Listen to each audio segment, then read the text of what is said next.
Hello everyone, welcome back to our channel. मैं तनुज गोस्वामी हाजिर हूँ नए वीडियो और बहुत ही इंटरेस्टिंग सवालों के साथ। हमारी लास्ट वीडियो पे हमें काफी अच्छा रिस्पांस मिला और आज की वीडियो हम शुरू करेंगे उसी वीडियो पे आए हुए सवाल के साथ। बट उससे पहले हमारे चैनल को सब्सक्राइब और बेल आइकन को हिट जरूर कर दीजिएगा। तो चलिए स्टार्ट करते हैं हमारा आज का video. So I have all the questions on my screen. पहला सवाल आया है भोपाल से आलोक रघुवंशी जी का। Let me read out the questions for you.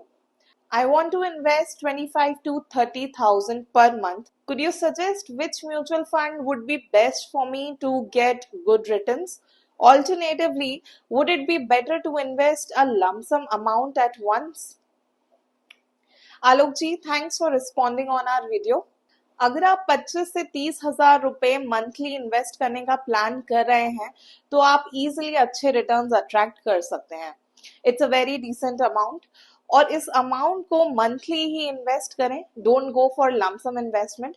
SIP के थ्रू इन्वेस्ट करना ज्यादा प्रॉफिटेबल होता है।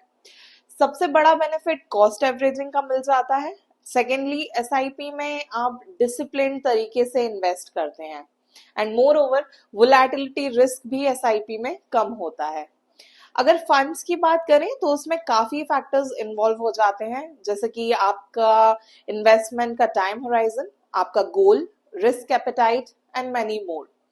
बट इन जनरल आप फ्लेक्सी कैप, मिड कैप और स्मॉल कैप कैटेगरी को टारगेट कर सकते हैं। इससे आपका पोर्टफोलियो बैलेंस भी रहेगा प्लस रिटर्न्स भी अच्छे आएंगे।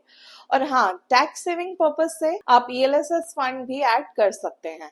ये आपको बेस्ट रिटर्न्स देगा over any other tax saving instrument. अगर आप अपना पोर्टफोलियो इन्वेस्टर कैफे के थ्रू कस्टमाइज कराना चाहते हैं तो प्लीज हमें डिस्क्रिप्शन बॉक्स में दिए हुए डिटेल्स पे कांटेक्ट जरूर करें। Moving on to our next question. ये सवाल आया है राजकोट से नैन्सी शाह का। इनका सवाल है कि मैं 25 साल की हूँ, मुझे इन्वेस्टमेंट के बारे में ज्यादा नॉलेज नहीं है। मैं अपने फादर की एडवाइस से एएमसी के थ्रू डायरेक्टली इन्वेस्ट करती हूँ। मेरे पोर्टफोलियो में एक लार्ज कैप फंड, एक मल्टी कैप फंड है और एक बैलेंस्ड एडवांटेज फंड है। क्या ये स्ट्रक्चर सही है? Please provide your guidance. Nancy ji, it's great that you have started investing at an appropriate age. But सही एसेट एलोकेशन पोर्टफोलियो के लिए बहुत जरूरी है वेल्थ क्रिएशन के लिए। And you have a long journey, इसीलिए आपके इन्वेस्टमेंट को जितना जल्दी सही डायरेक्शन मिल जाए उतना अच्छा रहेगा। तो यहाँ पे 2-3 फैक्टर्स हैं, हम सब पे बात करेंगे। सबसे पहला तो आपने बताया कि आप अपने फादर की एडवाइस लेके इन्वेस्ट करती हैं। आई एम श्योर आपके फादर भी किसी से एडवाइस लेते होंगे और ऐसा देखा गया है कि हमारे पेरेंट्स हमेशा फ्रेंड्स और फैमिली की एडवाइस पे ही ज्यादा ट्रस्ट करते हैं, भले ही वो उन्हें सही एडवाइस दे रहे हो या नहीं।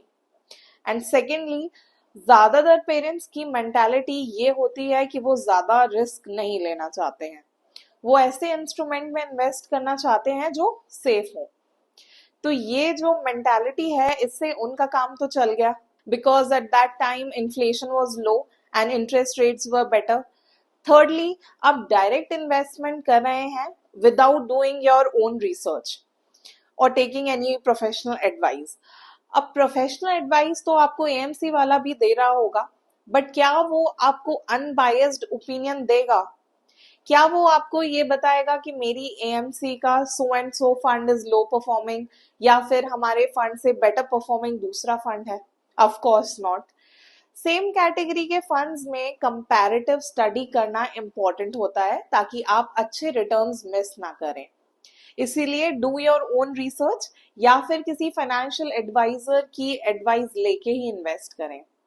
अगर आपके पोर्टफोलियो की बात करें तो ये फंड का सिलेक्शन आपके लिए तब सही होगा जब आप अपनी रिटायरमेंट एज पे आने वाले होंगे या फिर आप किसी शॉर्ट टर्म गोल के लिए इन्वेस्ट कर रहे हो। लॉन्ग टर्म गोल्स के लिए एग्रेसिवली इन्वेस्ट करना ही आपके लिए सही होगा। Invest in small and mid cap funds and some good sectoral funds. Reach out to Investor Cafe in case you have any query. चलते हैं हमारे अगले सवाल पे, जो कि पूछा है सरिता व्यास जी ने, जो कि नाडियाड से हैं। इनका सवाल है कि क्या हमेशा कम एनएवी वाले फंड्स को चूज करना चाहिए इन्वेस्ट करने के लिए? Sarita ji, net asset value कभी भी डिसाइडिंग फैक्टर नहीं होता है कि किस फंड में इन्वेस्ट किया जाए। ये सिर्फ एक मिथ है and no expert will advise you to do that. Low या हाई एनएवी का आपके फंड के परफॉर्मेंस से कोई भी कनेक्शन नहीं होता है। बस हायर एनईवी वाले फंड का एक ही एडवांटेज होता है कि आप उनका प्रीवियस ट्रैक रिकॉर्ड चेक कर सकते हैं कि मार्केट वोलेटिलिटी के टाइम पे फंड का कैसा बिहेवियर रहा। इसके अलावा तो कोई एडवांटेज नहीं है। आप लो एनएवी वाले फंड्स में इन्वेस्ट करके ज्यादा यूनिट्स तो एक्यूमुलेट कर सकते हैं, बट जरूरी नहीं है कि उस फंड का परफॉर्मेंस भी अच्छा हो। इसीलिए रिटर्न्स की कंसिस्टेंसी पे ध्यान दें और परफॉर्मेंस के बेसिस पे ही फंड का सिलेक्शन करें। अगले सवाल पूछा है चेन्नई से अरविंद सुरेश जी ने। He is asking, please suggest ETFs to buy and hold for long term. Arvind ji, हर ईटीएफ हर इन्वेस्टर के लिए नहीं होता है। It varies investor to investor depending upon their risk tolerance, level of expertise and financial situation. आप कुछ important investment parameters डाल के रोबो एडवाइजर की हेल्प भी ले सकते हैं, क्योंकि आपको स्पेसिफिक ईटीएफ सजेस्ट करने के लिए I would require more details from you. ETF काफी वॉलेटाइल होते हैं, इसलिए सही सिलेक्शन बहुत जरूरी है इन्वेस्टर के गोल के हिसाब से। और साथ ही साथ कुछ और पैरामीटर्स पे भी फोकस करना जरूरी है, जैसे कि फंड का expense ratio, liquidity, tracking error etcetera. तो अगर आप जानना चाहते हैं कि आपके लिए ईटीएफ सही है या नहीं और कौन सा ईटीएफ सही है, तो आप इन्वेस्टर कैफे के एडवाइजर्स से जरूर कनेक्ट करें। कॉन्टैक्ट डिटेल्स आपको डिस्क्रिप्शन बॉक्स में मिल जाएंगी। जनरली मैं कुछ अच्छे ईटीएफ्स आपको बता देती हूँ, जैसे कि एसबीआई ईटीएफ निफ्टी 50 हो गया, HDFC Nifty 50 ETF, Nippon India Nifty 100 ETF. ये कुछ अच्छे एक्सचेंज ट्रेडेड फंड्स हैं जिनमें कि इन्वेस्ट किया जा सकता है। बट क्या ये सभी इन्वेस्टर के लिए सही है? ये जरूरी नहीं है। इसलिए बिना एक्सपर्ट एडवाइस के और रिसर्च किए इन्वेस्ट ना करें। That's all in today's video. Thank you for watching. अगर आपको वीडियो यूजफुल लगा हो तो लाइक और शेयर करना बिल्कुल ना भूलें, and also subscribe to our channel for more such videos.